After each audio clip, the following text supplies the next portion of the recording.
Cansados também fisicamente, né, da lida, né, da luta, da semana que passou. A gente, todos os dias, aqueles que trabalham em casa, e também em casa tem muito trabalho. É isso, mulheres? Muito trabalho. Daqueles que trabalham fora de casa, estudam, acordam cedo, né, e passam o dia na lida, na luta. E aí chega assim um final de semana desse, a gente fisicamente está bem cansado, ou é somente eu que estou fisicamente cansado? É? Todos nós. Mas é bom saber como Deus renova as nossas forças. Não é isso? Deus renova as nossas forças. Às vezes dá aquela vontade de cochilar.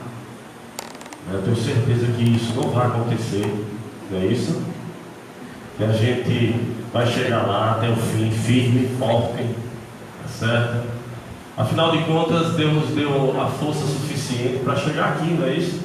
E a gente veio com uma intenção, a gente não veio adorar, a gente já chegou adorando, a gente só continua adorando, não é isso? A gente só continua adorando, a gente já chegou aqui fazendo isso. E a intenção de fato é adorar esse Deus vivo, Deus maravilhoso, e obviamente ouvir a sua palavra, que já está sendo pregada desde o início, não é isso?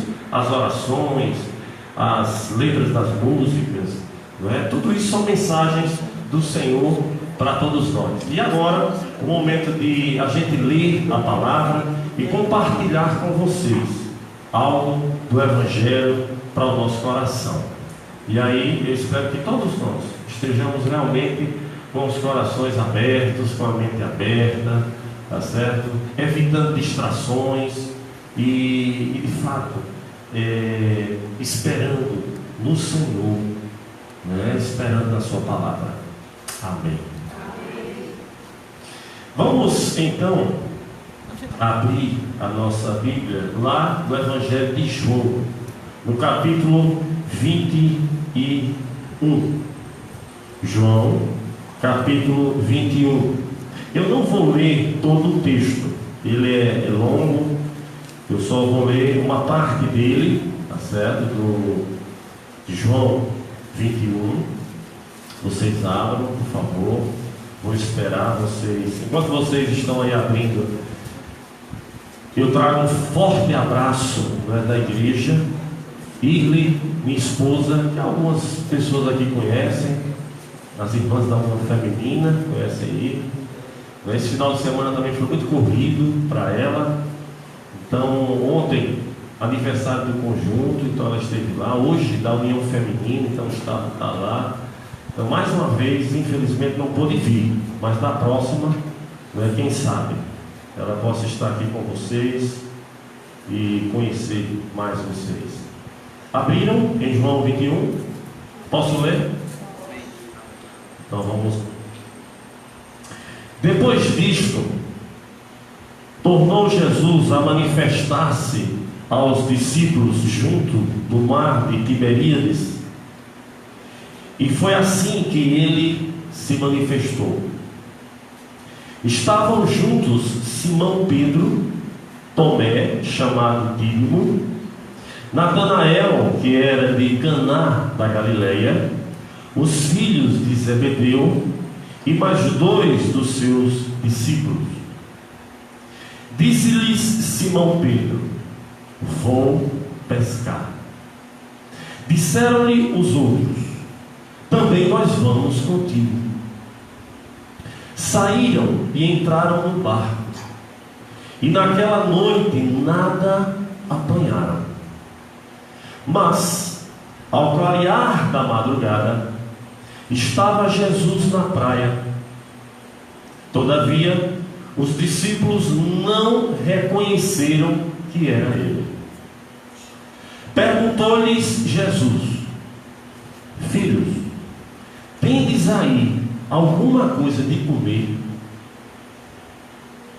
Está com fome. Responderam-lhe, porque a gente não quer ouvir quando está com fome. Não.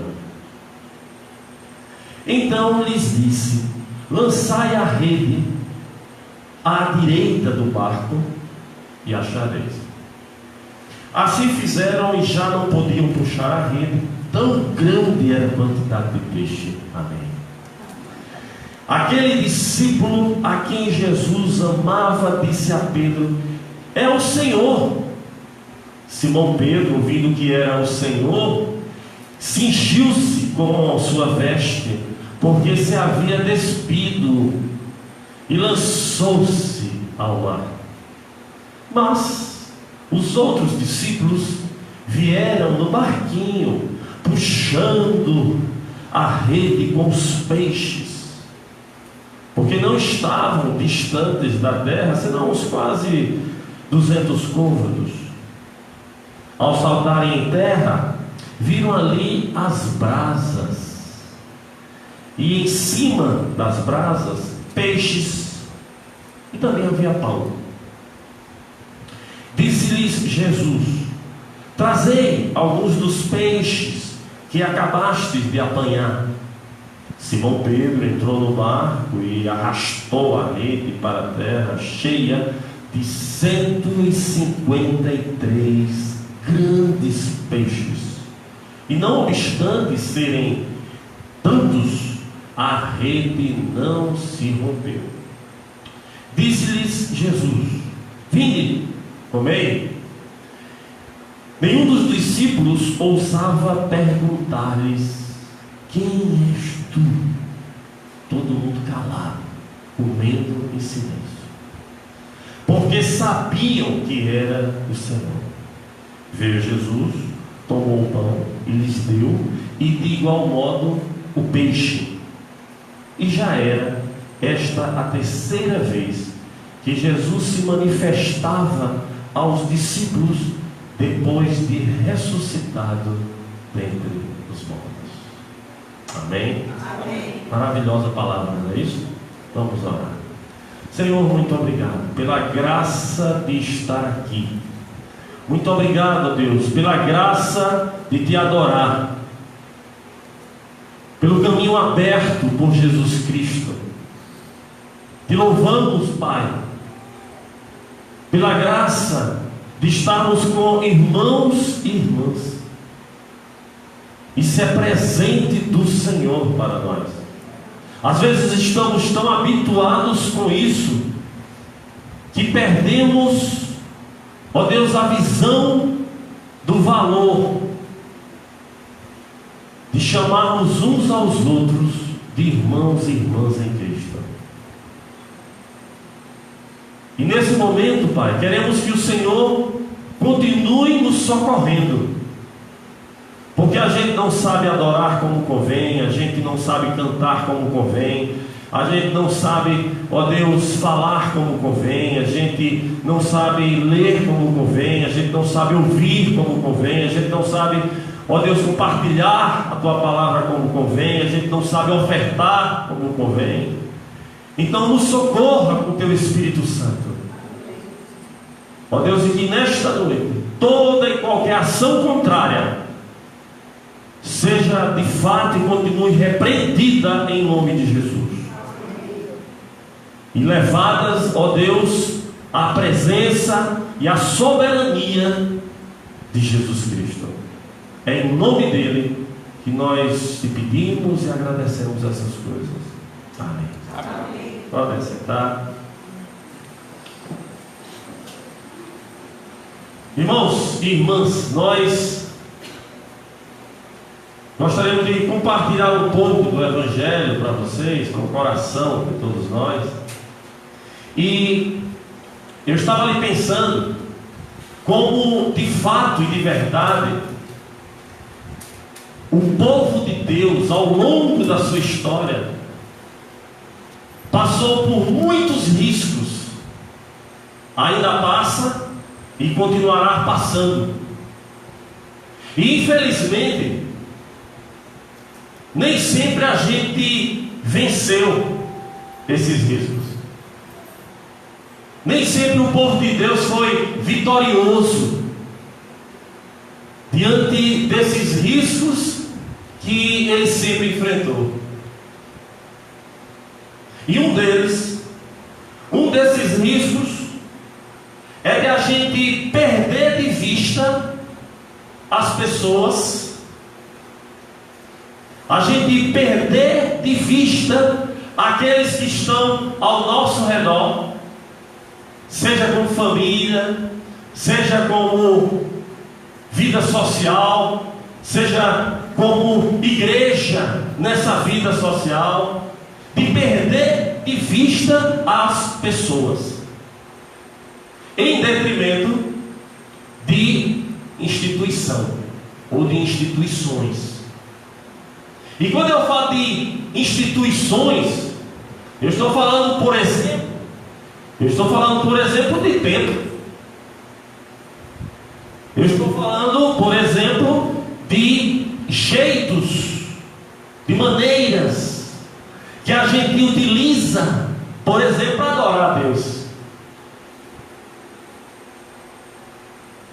No Antigo Testamento, a gente pode perceber uma denúncia constante do povo de Deus que perdeu de vista a si mesmo e aos outros diante de Deus, para dar atenção maior a instituições.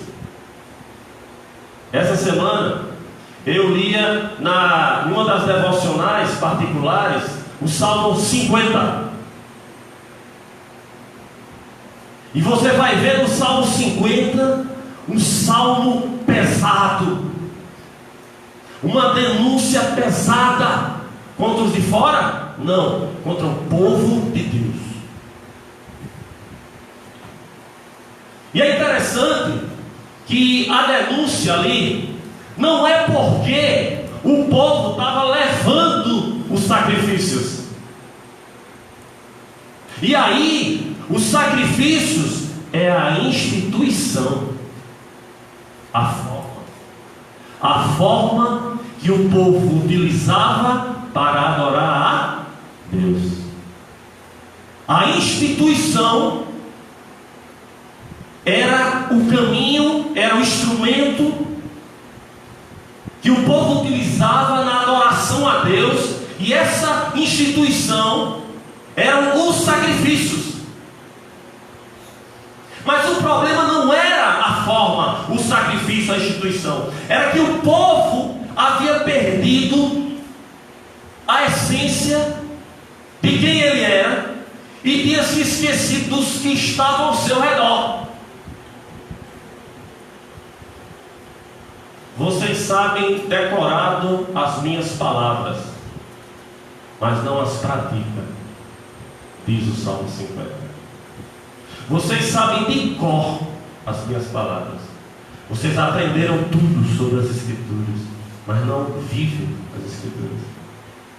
Vocês falam mal dos seus irmãos, vocês fazem fofoca dos seus irmãos, vocês sentam para falar mal dos outros. Isso está no Salmo 50. Mas os sacrifícios continuaram sendo oferecidos mesmo assim. Se você quiser saber as outras denúncias, leia lá. E elas vão ter a ver com o povo consigo mesmo e o povo uns com os outros. Eles perderam isso, mas a instituição, a forma, os sacrifícios, o caminho que eles utilizavam para a adoração a Deus continuava, mas sem a essência. Sem a essência, sem a falta de cuidado de si e dos outros. Quando a gente chega no Novo Testamento, isso também não é diferente. A gente vai ver Jesus e os discípulos sendo criticados. Sabe por quê? Porque Jesus achou de curar no sábado. Chega um endemoniado, chega um doente, e Jesus achou de curar aquela pessoa no sábado. Os discípulos, certa vez com fome, resolvem colher espigas no sábado.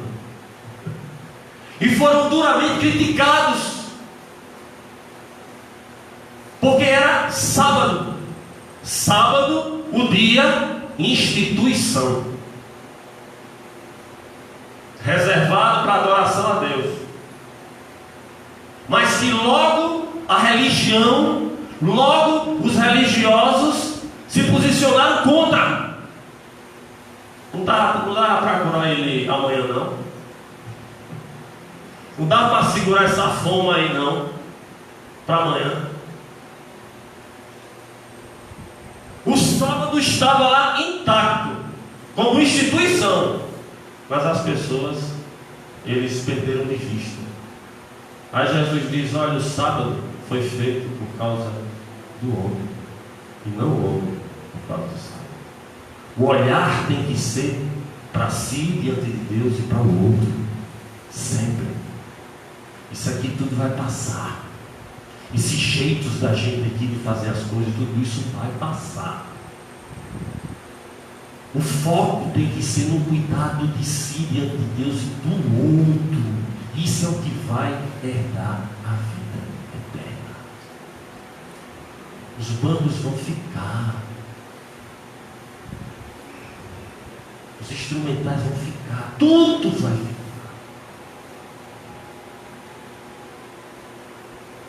O que herda a vida eterna, o que tem valor eterno, são pessoas. É gente de carne e osso. Igreja é composta de gente de carne e osso. Aí fora a gente vê a cada dia acelerado a falta de afeição das pessoas, a falta de cuidado das pessoas consigo mesmo e uns com os outros. Eu não preciso aqui fazer uma lista para comprovar a falta de cuidado das pessoas aí fora, consigo mesmo e com os outros. Vocês sabem disso, porque um dia também nós já estivemos nessa bagaceira. Mas nem porque nós somos igreja de Deus que nós deixamos de correr esse risco de deixar de cuidar de si, de Deus e dos outros. E termina que a gente perde de vista as pessoas na nossa caminhada. E aí, esse texto de João vem nos chamar a atenção justamente para isso, para a necessidade de a gente olhar para o outro, olhar para si, e isso diante de Deus. E aqui você já percebe um Jesus que é nele que a gente tem como referência para entender o que é esse cuidado. E uma vez que a gente entenda isso, a gente possa viver esse cuidado de si e do outro. Pedro vai se destacar aqui na leitura, né? Se destacou na leitura, no texto, depois de Jesus. E a gente percebe que Pedro, quando sugere que vai pescar, e que logo os discípulos aceitam a proposta, eu não sei, não vou aqui garantir que Pedro naquele momento estava desistindo do ministério que Deus havia dado a ele, que ele estava desistindo de ser líder, que ele estava desistindo de ser discípulo. Eu não vou afirmar isso, mas posso afirmar que Pedro, a partir daquele momento, e talvez até um pouco antes, depois que ele nega a Jesus, ele sabe que vai ter que rever o seu ministério.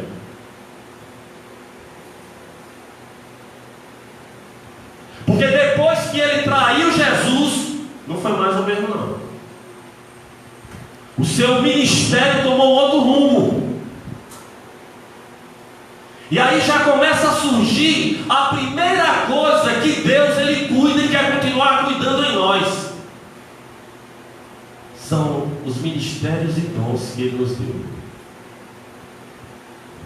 Deus, Ele quer continuar cuidando de nós, através dos dons e ministérios que Ele deu a cada um. Pedro teve que aprender isso nesse momento. Ele traiu Jesus. Ele, aquele que foi um dos primeiros a serem chamados. No início do Evangelho, a gente vai ver o chamado de Pedro. A gente vai ver o Pedro que constantemente está falando, está se posicionando. A gente vai ver um Pedro que faz parte do círculo íntimo de Jesus.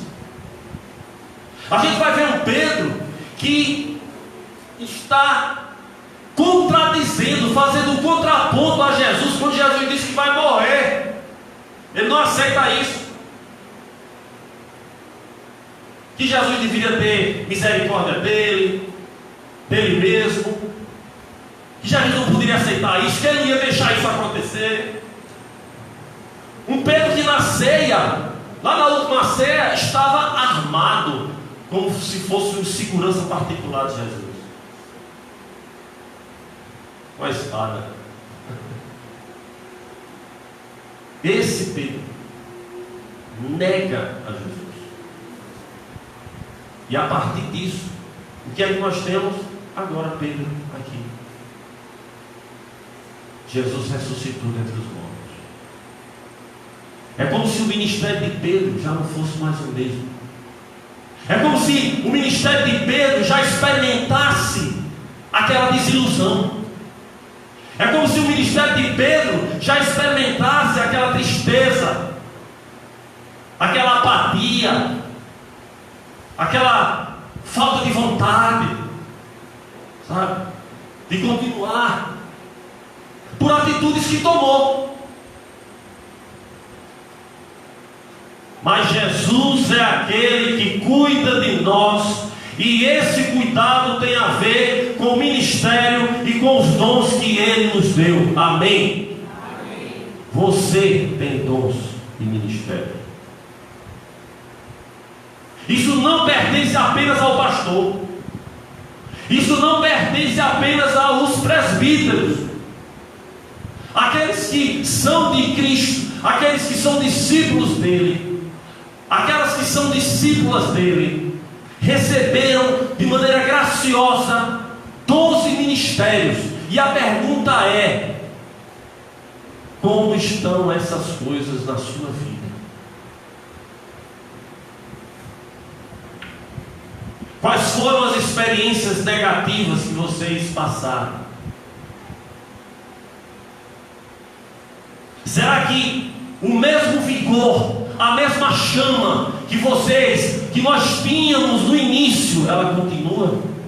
Em relação ao que Ele nos deu como ministério e dons? Será que continua, irmãos? Talvez até você esteja olhando para mim pensando assim: eu nem sei que dom é o meu. Eu estou aqui na igreja faz um tempo, né? Não sei de... E assim, pastor prega, os presbíteros pregam, tem um pessoal que toca, uns que cantam. Eu não sei fazer nada disso, então o que eu vou fazer? Né?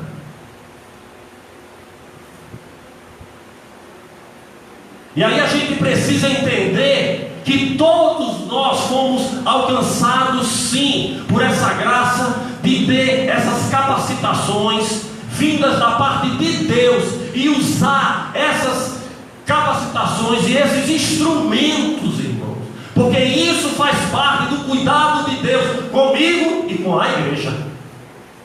Vocês estão entendendo o que eu estou dizendo? Os dons e ministérios que Deus nos dá, eles nos abençoam e eles são instrumentos de bênção para a igreja. E Jesus cuida de nós. E obviamente você não pode pensar esses dons e ministérios como se eles circulassem, como se eles acontecessem dentro do templo. Porque isso às das vezes que a gente pensa que a obra de Deus ela se dá dentro do templo, e fora do templo não há obra de Deus. A obra de Deus acontece na vida, todos os dias, a partir de mim, da minha casa, do meu casamento, onde eu moro, do meu trabalho, da escola onde eu estudo, da faculdade onde eu estudo. A obra de Deus se estende pela vida, em todos os espaços e por todas as pessoas que Deus colocar no nosso caminho.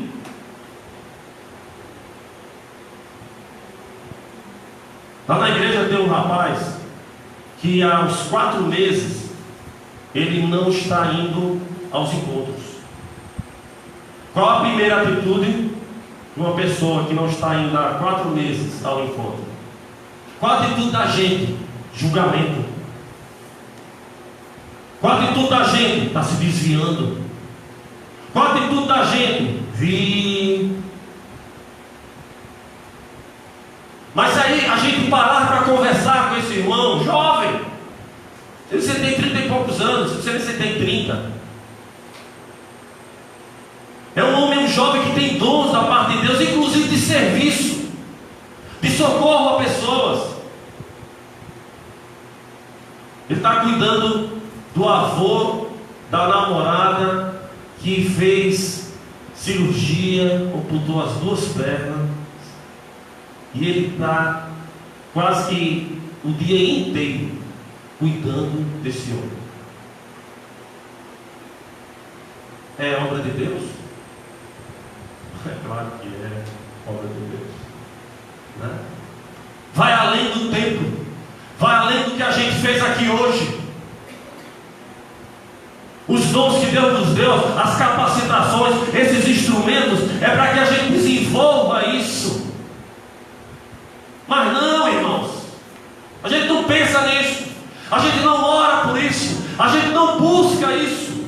Agora lá na empresa, lá no trabalho, se fala muito disso, não é isso?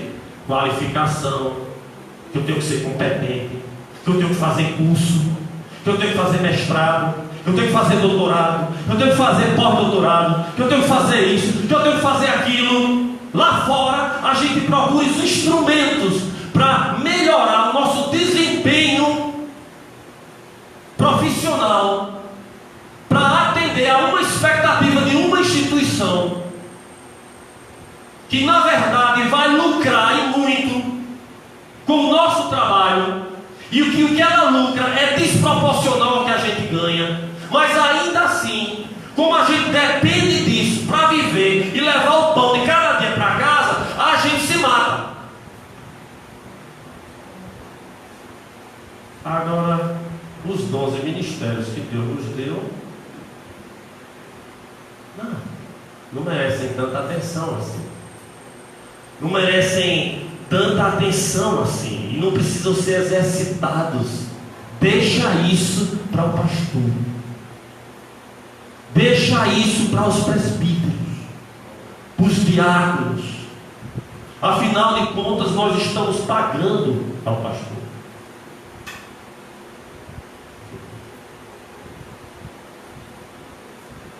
Deus quer continuar cuidando de nós. E faz parte do cuidado de Deus conosco nós buscarmos, discernirmos e exercitarmos os dons que Ele nos deu. Não importa as decepções que você enfrentou, como Pedro, que tomou atitudes erradas, não importa o que você ouviu, não importa o que disseram a você, não importa o que você fez, está na hora de o seu ministério ser restaurado em nome de Jesus. Amém. Porque se isso acontecer, o cuidado de Deus que se estende a você vai se estender para toda a igreja, e toda a igreja será abençoada. Com a irmã que tem o dom de socorro, com a irmã que tem o dom de serviço, com o irmão que ensina, com o irmão que contribui, com o irmão ou a irmã que tem o discernimento, que tem aquela palavra de sabedoria, que tem aquela palavra de conhecimento. Tudo isso está à nossa disposição, como graça de Deus, mas que a gente tem deixado de lado, que a gente não tem olhado e não tem percebido que isso é um caminho que Deus usa para cuidar de nós e que, consequentemente, isso vai se estender para toda a igreja, e a igreja será abençoada e cuidada com aquilo que Deus nos deu a você, e que uma vez exercitados, todos nós seremos edificados, e as pessoas lá fora serão abençoadas também com isso.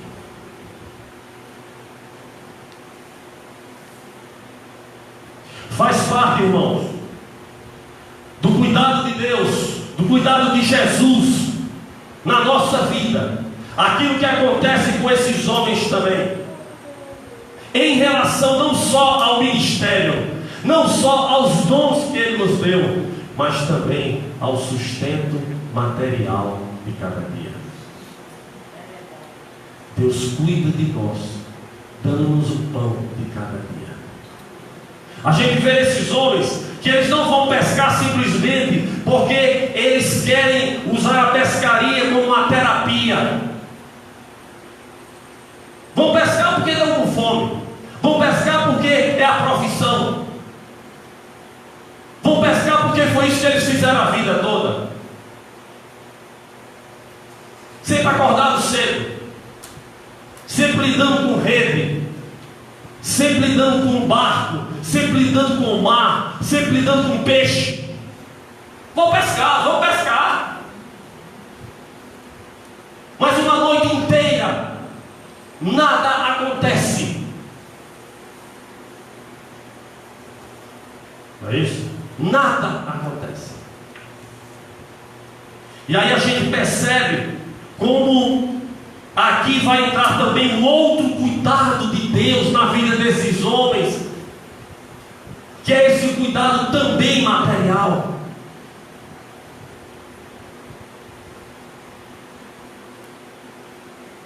Quando a gente olha para o nosso Brasil, com mais de 13 milhões oficialmente, dizem-nos as estatísticas, mas esse número deve ser bem maior, de desempregados, de pais de família que estão passando por essa experiência de tentar e nada, de entregar currículo e nada, de ir atrás de emprego e nada, de estar com todo vigor, de estar com toda a saúde, com os diplomas, com os certificados, e sem poder trabalhar. Isso lá fora e isso para os de dentro também aqui, porque a situação econômica, política, social do nosso país também chega a nós, também deve nos interessar. Nós não estamos imunes ao desemprego, nós não estamos imunes às necessidades materiais. Vocês sabem o que é isso. E esses homens passaram a noite inteira sem nada para pescar. Mas uma coisa vai mudar isso. Uma coisa vai mudar essa história, essa situação, desse desencanto ministerial e dessa necessidade material. Duas coisas que estão envolvidas em torno de uma pessoa só: Jesus. E a primeira delas é a presença de Jesus, a presença daquele que venceu a morte, daquele que ressuscitou dos mortos. Ele está na praia. Ele não é reconhecido, como muitas vezes nós, nos nossos desencantos ministeriais e nas nossas necessidades materiais, também não o reconhecemos e não o vemos, mas Ele está na praia, mas Ele está lá, ressuscitado e vitorioso. A presença dele é a garantia de que ele vai continuar cuidando de nós em relação ao nosso ministério, os dons que ele nos deu, e também em relação às nossas necessidades materiais. A presença dele. Você acredita nisso, irmão? Dessa presença dele, que não é presença simplesmente comigo, mas é presença em nós. Em nós. E que as circunstâncias, elas podem estar cheirando derrota, tristeza, choro, lamento, mas a presença daquele em nós é a presença daquele que venceu a morte, daquele que ressuscitou dentre os mortos, e que não será, já é a garantia da nossa vitória. Porque não seremos, nós somos mais que vencedores. Porque em Cristo tudo já está consumado. E em Cristo não tem essa história de ainda vai ser. Em Cristo já é, sempre foi, desde a eternidade. Desde a eternidade. Porque Ele foi oferecido desde a eternidade. Porque Ele morreu desde a eternidade. Porque Ele venceu desde a eternidade. Louvado seja o seu nome. A presença dele, a presença do ressuscitado, mas a presença dele que vem acompanhado da sua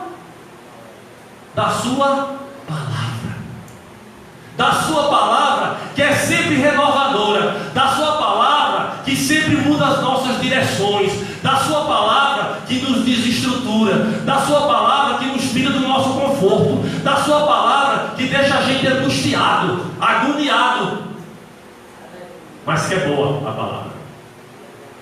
Lancem do lado direito, façam diferente, e vocês vão ver o que vai acontecer. E na base da palavra, os peixes vieram. Palavra que a gente sabe como confissão de fé, que é poderosa, mas que na prática a gente não experimenta. O que é que nós vamos fazer com a mensagem de ontem? O que é que nós vamos fazer com a mensagem de hoje? O que é que nós vamos fazer com a mensagem que o pastor pregou? O que é que nós vamos fazer com os estudos que a gente ouve? O que é que nós vamos fazer com as meditações que a gente faz? O que é que a gente faz com isso? Será que a gente realmente acredita nisso? Será que o amém da gente é o amém de alguém que está acreditando e de alguém que vai viver isso? Será, irmão? Porque ninguém aqui vai dizer que não vai crer na palavra. Ninguém vai dizer aqui eu não creio. Todo mundo vai dizer que crê. Como a grande maioria da população brasileira vai dizer que crê em Deus. Até no inferno tem jeito de crer em Deus. Eu não estou falando de uma confissão de fé. Não estou falando de um credo. Eu estou falando de uma certeza, de uma convicção de que Jesus ressuscitado, vivo, está presente e a sua palavra é poderosa. E faz com que a gente tome novas atitudes, faz com que a gente tome um novo rumo e experimente o poder desta palavra que veio com aquela quantidade enorme de peixes. Aleluia. Louvado seja o nome do Senhor. Esse cuidado do Senhor passa por aí. Mas é interessante perceber que essa experiência dos grandes peixes, essa experiência dessa quantidade de peixes, a gente vai notar mais uma vez aqui Pedro, e a gente fica aqui observando as atitudes de Pedro. Jesus que perguntou sobre comida, Jesus que resolveu esse problema, Jesus que agora já havia preparado a brasa, o peixe cozinhado para os discípulos, tinha dado uma de chefe de cozinha. Chefe de cozinha, Jesus se colocou como chefe de cozinha para servir os discípulos e preparar a comida. Agora está pedindo peixe fresco. Quem gosta de peixe sabe, né? Peixe que de repente estava lá na brasa, já estava, entendeu? De ontem, dia de ontem. Mas o peixe fresco, tragam aí peixe desse que vocês pegaram para a gente comer aqui, para a gente assar aqui, para a gente comer. Aí vai lá Pedro, sozinho, arrastar 153 peixes grandes, sozinho. Olha, irmãos, pelo menos eu consigo ver aqui que Pedro não está fazendo isso apenas porque Jesus pediu, mas porque Pedro ainda está se sentindo muito culpado pelo que ele fez. Jesus, que cuida da nossa vida em termos dos ministérios e dons, Jesus que cuida da nossa vida física, é aquele que cuida do nosso coração. E ele vai cuidar do coração aqui de Pedro, que não está arrastando 153 peixes só porque Jesus mandou, mas está arrastando 153 peixes para mostrar alguma coisa a Jesus, para impressionar Jesus de alguma coisa, porque está movido pela culpa ainda. Existe uma culpa que é legítima, aquela que a Bíblia diz que todos nós somos pecadores, amém? Essa é uma culpa legítima, que se a gente não admitir isso, a gente está perdido. Você que nos visita, essa é uma culpa que você tem, que eu tenho, que todos nós temos. Somos pecadores, isso a gente tem que admitir. Mas existem culpas que a gente inculca na nossa mente, e tem culpas que os outros inculcam na nossa mente, e que não são culpas verdadeiras. O que é que está no seu coração que motiva você a fazer a obra de Deus?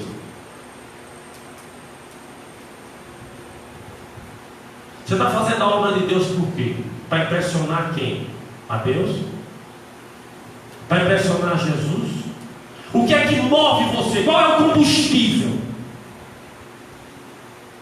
Porque a gente pode fazer isso para aparecer, a gente pode fazer isso por causa de culpa, a gente pode fazer isso porque a gente vai ganhar alguma coisa com isso, a gente pode fazer isso para se tornar visível dentro da igreja, a gente pode fazer isso por um monte de motivos, irmãos. E o Jesus que cuida da nossa vida no aspecto ministerial, no serviço, e que cuida da gente também no aspecto físico, é aquele que cuida do nosso coração. E não quer que a gente tenha outro motivo, uma outra intenção de servi-lo, senão por aquilo que ele vai perguntar a Pedro: Pedro, tu me amas? Tu me amas? Tu me amas? Porque no amar a Deus, a gente resolve todas as culpas, traumas que a gente carrega no peito ao longo da nossa vida. Não é só lá fora não. Existem pessoas traumatizadas dentro da igreja. Existem pessoas magoadas dentro da igreja. Existem pessoas culpadas dentro da igreja, por culpa de coisas que elas fizeram até.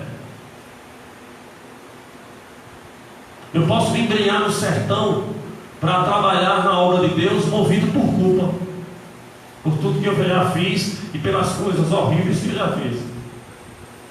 Mas o único combustível legítimo não é culpa ou coisa parecida, é o amor a Jesus. Eu faço por amor ao Senhor. Eu te amo, eu te amo, eu te amo. E é daí que vem a minha cura, a cura da minha alma. Porque Jesus não precisou dizer a Pedro: eu te perdoei. Jesus já havia perdoado a Pedro desde a eternidade. Desde a eternidade.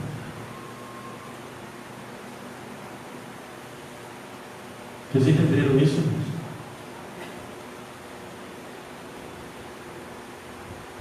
E o que é que isso tem a ver com a gente? A gente vai perceber que pelo menos 3 coisas, eu vou ser breve aqui dessas 3 coisas, que são consequências para a vida dos discípulos, desse cuidado maravilhoso de Jesus na vida deles. A primeira consequência desse cuidado de Jesus na vida dos discípulos, de uma maneira representativa na vida de Pedro, é que ele vai dizer: agora cuida das minhas ovelhas. Vá cuidar. Depois que cuidou de si, vai cuidar agora das minhas ovelhas. E obviamente ele não está pensando em um templo com o pastor, com os irmãos que se reúnem nos dias. Não estou pensando nisso, irmãos. Naquele momento são todas as pessoas que Deus daria aos discípulos, todas as pessoas que aparecessem na vida dos discípulos, que eles evangelizassem, que eles pregassem o evangelho e que viessem a se converter. Todas essas pessoas seriam alvos do cuidado dos discípulos. Cuidado no orar, cuidado no visitar, cuidado no amar, cuidado no ensinar, cuidado no repreender. Cuide, porque as ovelhas são minhas e agora vocês precisam cuidar. Gente lá na comunidade carente, gente da prostituição, gente da droga, não só da classe social aparentemente normal. São todas as minhas ovelhas, porque Jesus tem ovelha em tudo quanto é lugar, até em lugares que a gente jamais pensaria que ele tem. Jesus tem ovelhas em todos os lugares, em tudo quanto é religião, em tudo quanto é país, em tudo quanto é lugar, em tudo quanto é beco, em tudo quanto é rua, em tudo quanto é cidade, país. Jesus tem ovelha. E aquelas que Ele colocar na nossa vida, no nosso caminho, a começar de dentro da nossa casa, precisa ser cuidada, uma vez que Ele está cuidando de nós. Cuida das minhas ovelhas. Essa é a primeira consequência. A segunda consequência é que com esse cuidado de Jesus,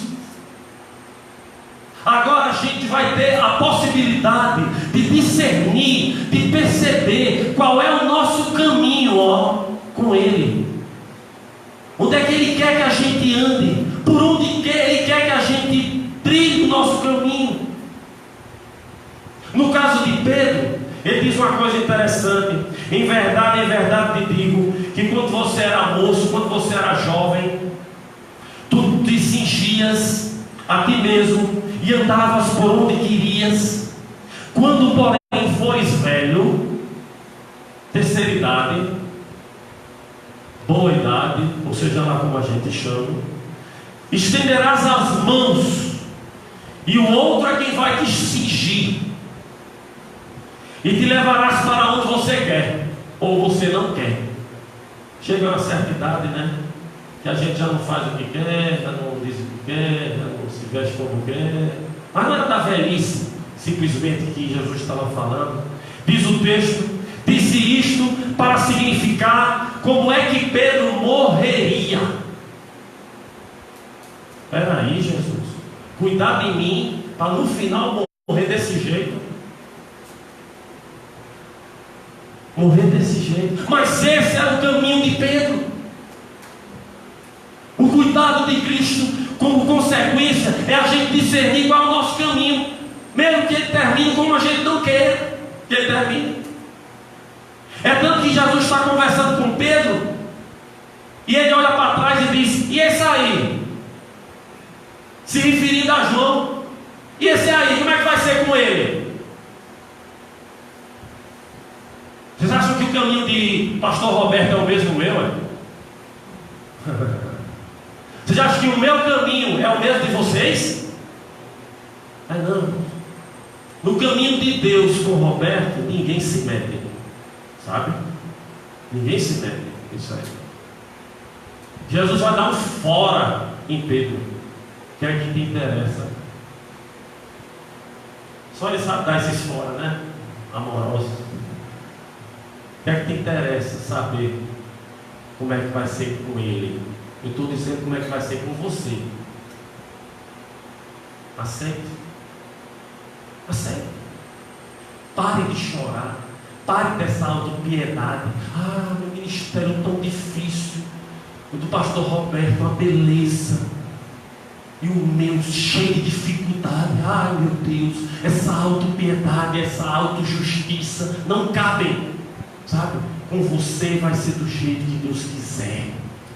Ele tem cuidado de você o suficiente para que você enfrente qualquer caminho trágico que você nunca esperou em passar por ele. Mas esse é o caminho dele com você. E nisso aí ninguém se mete. Amém? Amém. Aceite, receba isso aí. Por mais difícil que seja, mas meu Deus, olha para aquela irmã, a vida dela parece que está tão boa, tão maravilhosa. A minha, meu Deus, que dificuldade, a minha. Aí vem a autopiedade, a autojustiça, o mimimi. Meu Deus. Pare com isso. Cuide da sua vida.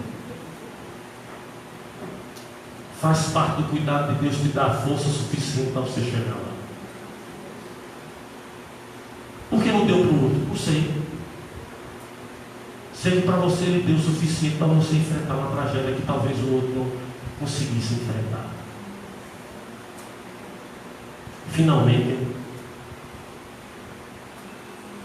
uma outra consequência final do cuidado de Deus conosco é ele dizer assim: olha,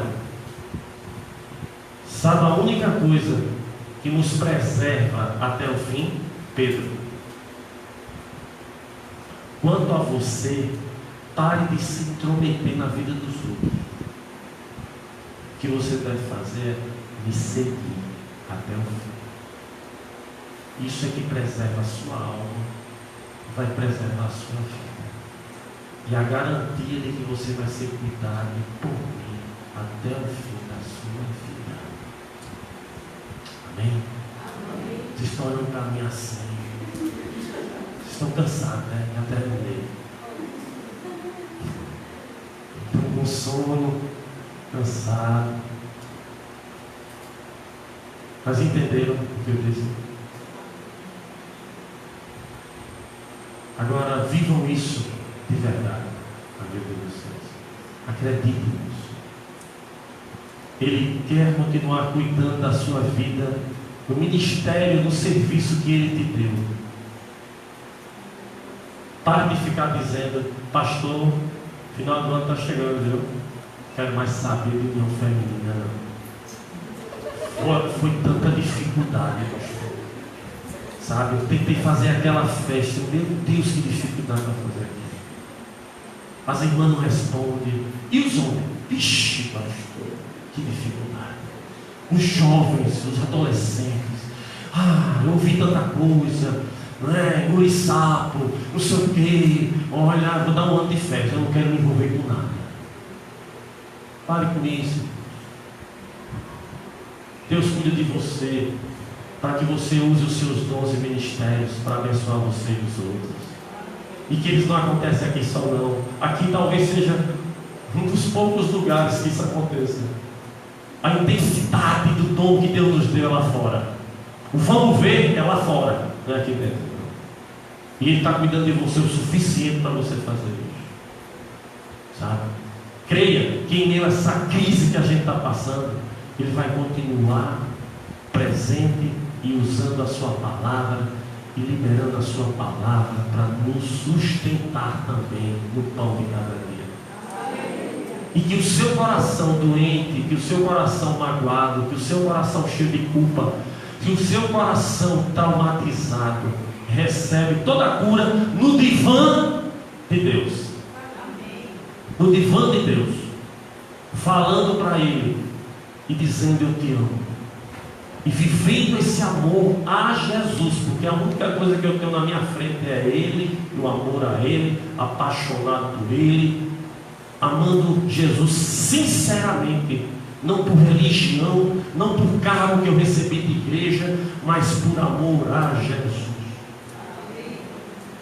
E aí as consequências serão essas: de que você vai cuidar do outro, de que você vai discernir o seu caminho, mesmo que ele seja difícil, mas que você vai ser preservado, porque você vai estar seguindo a Cristo. Quanto a ti, segue. Acabou a conversa lá e cá também. Que Deus abençoe. Amém. Vamos lá.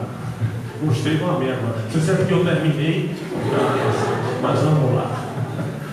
Senhor, nós te agradecemos, nós te louvamos pela tua presença neste lugar, pela força que o Senhor tem nos dado, pela renovação, ó Deus, da nossa mente, do nosso coração, pela alegria da salvação, pela alegria do perdão, de ter sido aceito pelo Senhor, de estar aqui com o teu povo, Pai, homenageando ao Senhor, que é o centro dessa festa, pela tua palavra que fala sempre aos nossos corações, que nos surpreende de uma maneira maravilhosa. Ó Deus, continue, ó Deus, pregando, nos dando esta palavra, e que o nosso coração possa sempre arder diante da tua palavra, que a gente não perca, ó Deus, esse ardor dentro de nós. Tira de nós toda a frieza, tira de nós todo desânimo, tira de nós toda a depressão, tira de nós todo sentimento de paralisia, Senhor, em nome de Jesus. Ajuda-nos, ó Deus, a sermos cuidados por Ti, que a gente corra atrás desse cuidado pessoal, ó Deus, que a gente creia de fato que nós temos esses 12 ministérios, que o Senhor nos deu isso, ó Pai, como forma do Teu cuidado conosco, com a Tua igreja e com as pessoas lá fora. Ajude-nos, ó Deus, a perceber a Tua presença e a Tua palavra nos momentos de privação material, a fim de que também a gente possa ajudar a outros, meu Pai. Ajude-nos a ser curado na alma, no nosso coração. Arranca de nós toda a culpa que não é legítima, toda a culpa que a religião colocou em nós, toda a culpa que alguém colocou na nossa mente, ó Deus. Tira, arranca, extraia isso, ó Deus, que a gente ame de verdade ao Senhor, sinceramente ao Senhor, para que a gente tenha condições de cuidar dos outros, para que a gente possa discernir o nosso caminho diante do Senhor, e que a gente preserve a nossa alma, sempre seguindo ao Senhor, não uma igreja, não uma denominação, não uma religião, seguindo ao Senhor, apenas ao Senhor, sinceramente até ao fim. Muito obrigado por esta igreja, pelo seu pastor, pela sua família. Ó Deus, continue abençoando esses irmãos ricamente, e continue cuidando destas vidas, agora e sempre. Amém. Deus abençoe.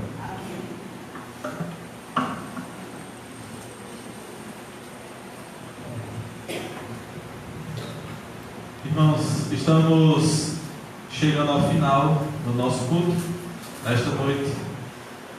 A nossa gratidão ao nosso Deus, tanto por ontem como também por hoje, pelo culto, pelos louvores, pela mensagem que ouvimos. Eu digo hoje o mesmo que disse ontem: eu não vou comentar a mensagem, porque eu não quero correr o risco de estragar o que o pastor Josemar disse aqui, mas apenas dizer o que eu disse ontem, né? Que possamos guardar em nossos corações tudo o que nós ouvimos aqui nesta noite. Amém. Que Deus continue abençoando o pastor Josemar, sua igreja, na igreja, nós dizemos sua, é maneira de falar, né? A igreja de Deus. a igreja que ele pastoreia ali em Cajueiro Seco. Que Deus continue abençoando o seu servo e continue abençoando também a nós aqui, né? Que continuemos firmes e constantes e sempre abundantes na obra do Senhor. Amém. Meus irmãos, vamos ficar de pé, nós vamos cantar. Eu quero cantar com os irmãos. O hino está aí no programa, o hino bem pequeno, né? 552. Do jeito que estamos, vamos cantar a capela mesmo, né? A capela sem instrumentos. Após o canto estaremos orando e encerrando o nosso culto. Nossa gratidão a cada um dos irmãos, né, que contribuiu para que estivéssemos realizando essa festividade. Que Deus abençoe a todos e também agradecemos a cada um dos nossos visitantes que estão conosco aqui nesta noite. 552, fortalece a tua igreja. Fortalece a tua igreja, ó bendito Salvador, dá-lhe tua plena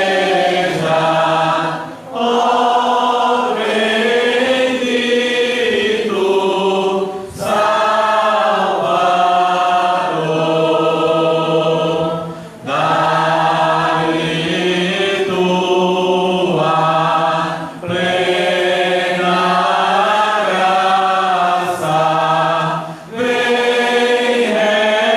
renovar seu vigor, vivifica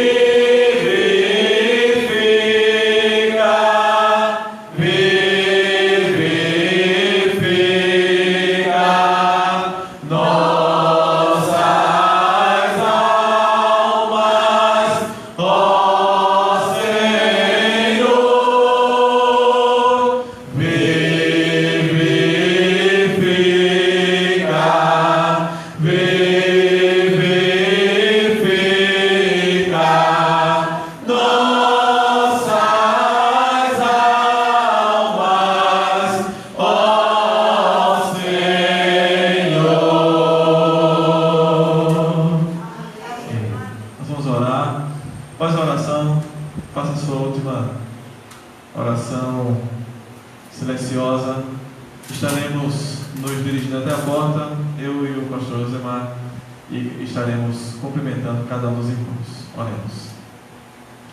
E a graça do nosso Senhor e Salvador Jesus Cristo, o amor de Deus, o nosso eterno Pai, o poder, a comunhão e as consolações do Espírito Santo sejam convosco e com todo o povo de Deus, hoje e para todos sempre. Amém.